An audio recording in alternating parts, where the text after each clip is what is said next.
बिस्मिल्लाहिर्रहमानिर्रहीम। अस्सलामुअलैकुम वरहमतुल्लाहि वबरकातुह।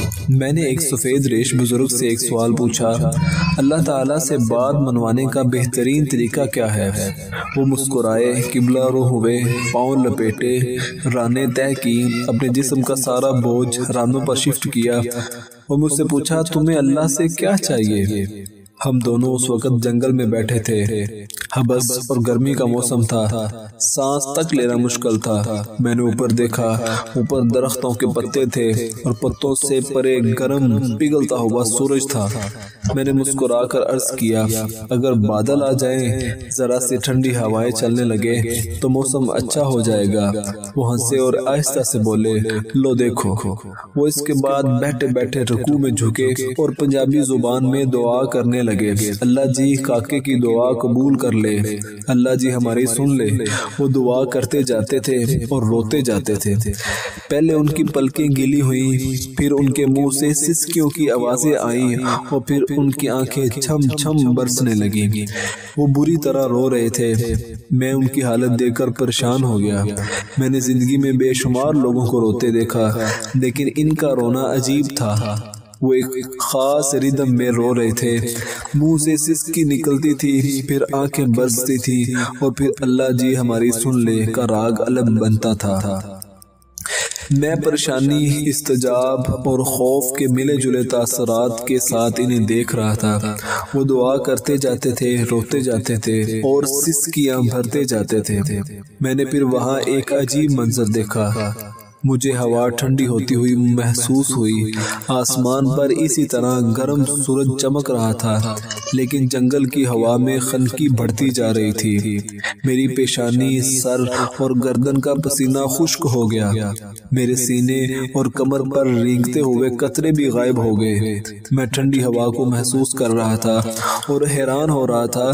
मेरे देखते ही देखते पत्तों ने तालियां बजाना शुरू कर दी। शाखें एक दूसरे के साथ उलझने लगी, पौधे हवा की मौसीकी पर नाचने लगे और फिर बादल का एक टुकड़ा कहीं से आया और सूरज और हमारे सर के दरमियान तन कर ठहर गया। वो रुके, दुआ के लिए हाथ उठाए और शुक्र अदा करने लगे। वो देर तक अल्लाह जी आपका बहुत शुक्र है, अल्लाह जी आपकी बहुत मेहरबानी है कहते रहे। वो दुआ से फारुग हुए, जरा सा ऊपर उठे, टांगे सीधी की और मुंह मेरी तरफ करके बैठ के। उनकी सफ़ेद दाढ़ी आंसुओं से तर थी। उन्होंने कंधे से रुमाल उतारा, दाढ़ी खुश्क की और फिर बोले, देख लो, अल्लाह ने अपने दोनों बंदों की बात मान ली। मैंने उनका हाथ पकड़ा, चूमा और फिर अर्ज किया, बाबा जी, लेकिन अल्लाह से बात मनवाने का फार्मूला क्या है?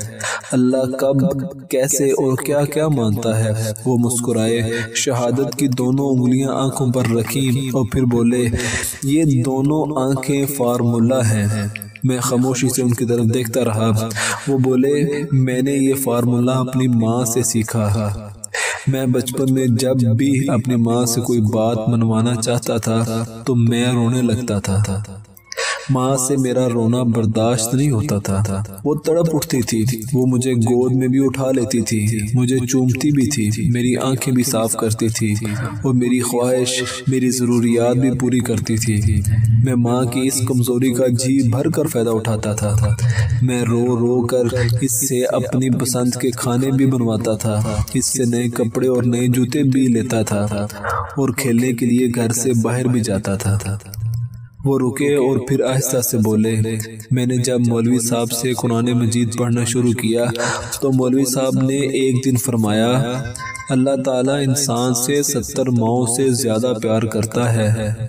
ये फिक्रा सीधा मेरे दिल में लगा और मैंने सोचा, मैं रोकर अपनी एक माँ से सब कुछ मनवा लेता हूँ। अल्लाह अगर मुझसे 70 माओं जितनी मोहब्बत करता है तो फिर मैं रो रो कर इससे क्या क्या नहीं मनवा सकता। वो रुके और बोले, बस वो दिन है और आज का दिन है। मैं रोता हूँ, अल्लाह की ज़ात में 70 माओं की मोहब्बत जगाता हूँ और मेरी हर जायज़ ख्वाहिश, मेरी हर दुआ कबूल हो जाती है। अल्लाह ताला हमको अपनी बारगाह से मांगने की तौफीक अता फरमाए। आमीन।